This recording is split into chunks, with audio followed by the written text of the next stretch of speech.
We've heard enough cases of Indians living in America, in UK, everywhere, who are going through certain problems. How is it like to be an Indian who's killing it? From performing on small, unnoticed stages to standing at the center of the White House Correspondents' Dinner, he has redefined what comedy looks like in the modern world.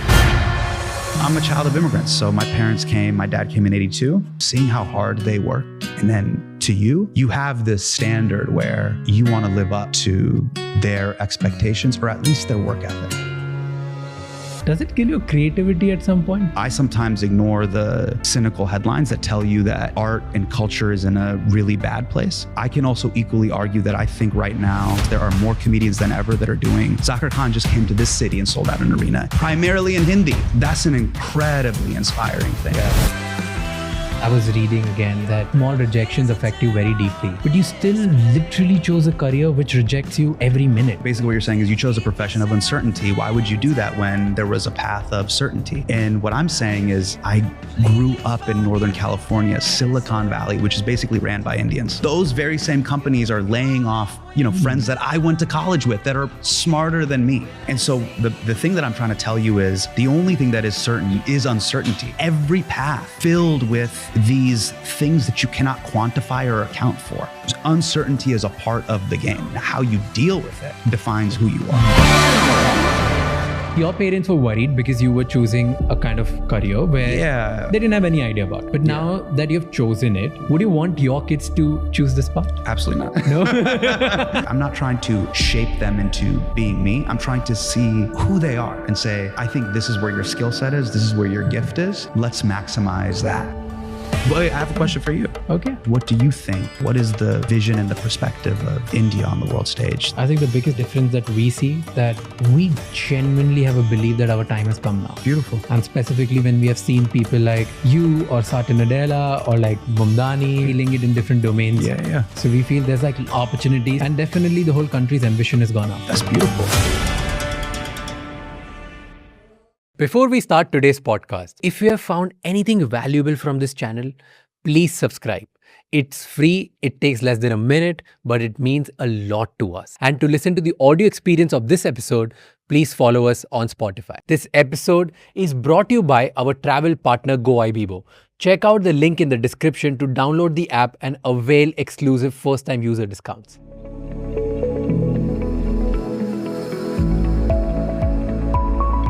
We've heard enough cases of Indians living in America, in UK, everywhere, who are going through certain problems, XYZ. Yeah. How is it like to be an Indian who's killing it? You think I'm killing it? Yeah, of course you are. What is it like? Like, do you face difficulties just because you're Indian?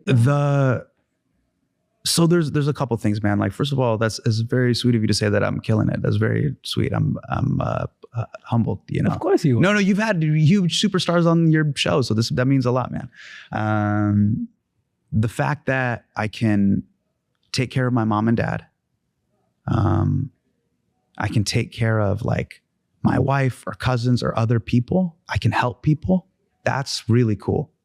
And that feeling of fulfillment of I can be a friend or a brother-in-law or a cousin that you can count on, that's a beautiful thing. That's a beautiful thing that, my cousin in Jamia Nagar can WhatsApp me and I can be like, all right, I got you. Whatever that is, tickets to a show or, I need to connect you with someone to meet.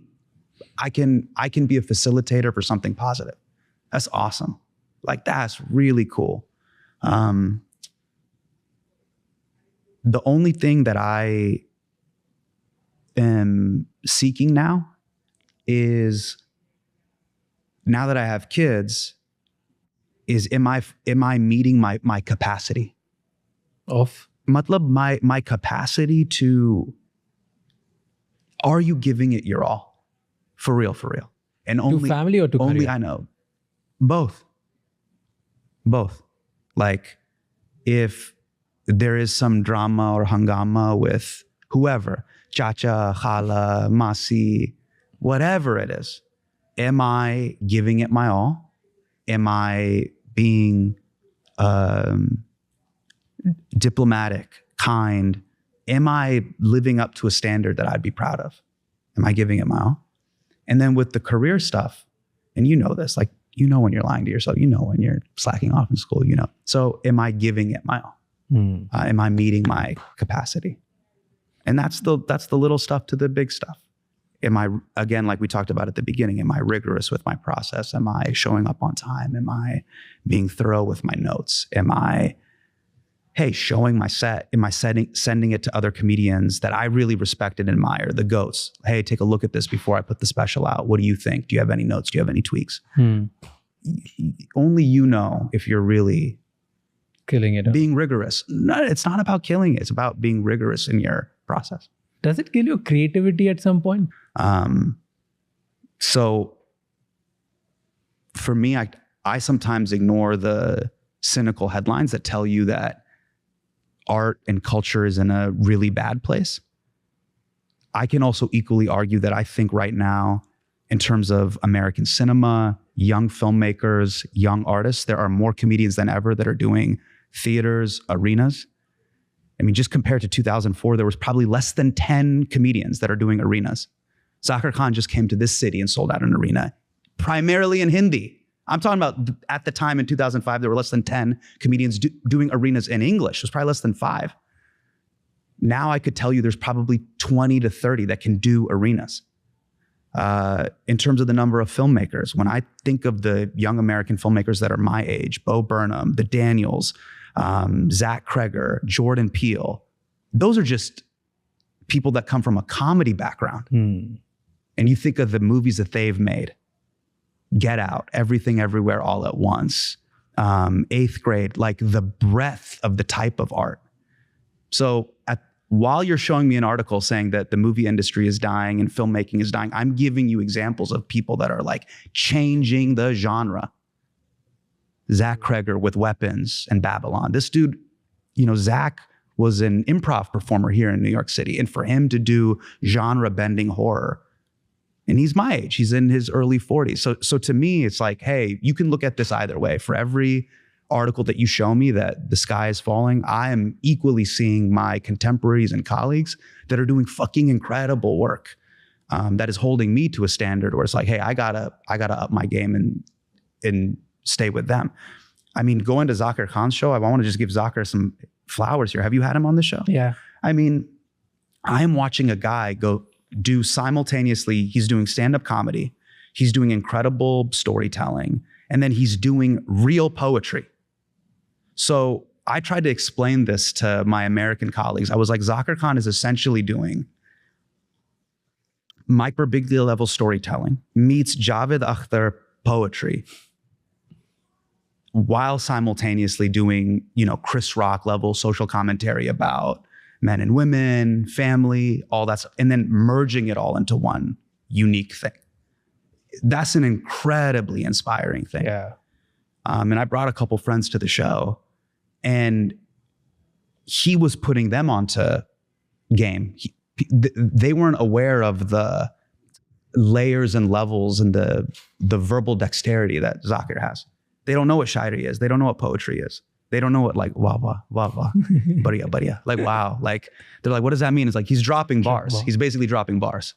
He's summating life into these beautiful Hindi/Urdu couplets that's making an audience that speaks 8 different languages all nod in agreement. Yeah, this is a beautiful, amazing thing. Yeah. So it was so cool to see this guy do that in New York City. So an art form that started here almost 100 years ago, travels around the world, inspires this guy in Indore. He remixes it and makes it this new thing, and then comes back to MSG, aka the Mecca. It's literally called the Mecca. And he rocks Madison Square Garden. I mean, it's just a beautiful thing. Is it also difficult in New York? Yeah. Yeah, we're on a island that's like 8 miles long. Yeah. You know what I mean? It's like, it's less than 10 miles long, and you have 10 million people on this island. But I mean, this is like, is life in Delhi hard? Like, of course life in Delhi is hard, but there's something very kind of, I love that about. No, specifically about your art, stand-up comedy. Oh. Because stand-up comedy, you're saying like it was born here. Yeah. There are like a lot of street shows to the most iconic shows which happen Sure. here in Madison Square. Madison Square Garden, everything, Radio City right? Music Hall. Yeah, of course. So is it like really difficult here, or is it just like now because we are in an internet era, everything seems same? I think that I can't tell you, I can't read the tea leaves, so to speak, on is it hard or is it not hard? I can only tell you from my experience.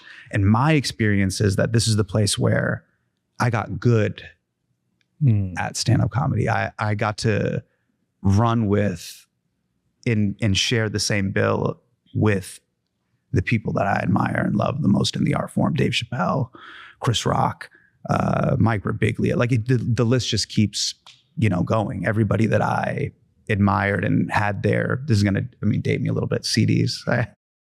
So basically, if you don't know what CD is basically, it's like a Spotify playlist, but you only have 12 songs. But yeah, these are people that I had their albums and would listen to them as a kid. And you heard them like... Yeah, and you get to meet them and you get to perform with them. It's a surreal thing. So on a CD, you would get stand-ups. Yeah, people would make, and this goes back to the 50s, 60s, and 70s. People would make vinyls and they would record albums. And so the most iconic, kind of comedy albums, Steve Martin, George Carlin, Dick Gregory, really what they became is time capsules and sound capsules of where American society was at that period of time. So you'll listen to an old Bill Cosby album or listen to a Steve Martin album, and you get a very interesting insight into the Overton window of where society was at that time. And the Overton window is essentially, hey, what is kind of allowed in public discourse during that period of time, socially, politically, what's in the air at the time. And so even if you listen to an old album and you go, I don't get it, just from an anthropological perspective, it's really cool to be like, oh, that's what was happening at the time. And for history nerds out there, you can kind of see the similarities or differences between then and now, which I find to be really fascinating. Do you think it has changed? Like now you have to be, because you're quoting like probably stuff that I don't even know from the era, and you're talking about social commentary from that time. Yeah. And you also started pretty early, like let's say 2004, 5, and 20 years. Do you think now things have changed? Like people are more offensive? Is it like comedians from that time? Yeah. Their dad loves them deeply. And they don't have to worry about the rest of the world is going to be what it's going to be.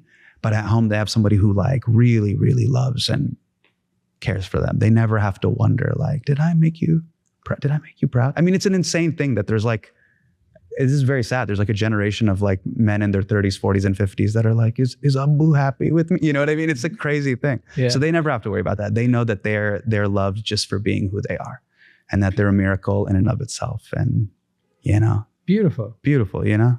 Thank you. Yeah. Thank you. Thank you so much. That's very wholesome. It's very wholesome, but it's real. It's real. It's how I feel about that. Yeah. Thank you. Cheers, bro. Thank you for doing this, man. Thanks for having me, man. Thank you. Thank you. Thank you so much for watching this episode till the end. Now you have to do 3 things. Number 1, subscribe to this channel right now. The more you subscribe, the better the guests we will be able to get for you. Number 2, please comment and let us know what did we do wrong and what did we do right. Because the more you give us feedback, the better we will be able to make episodes for you. And number 3, please share this episode with at least one person, because one conversation can change someone's entire life. I'll see you next time. Until then, keep figuring out.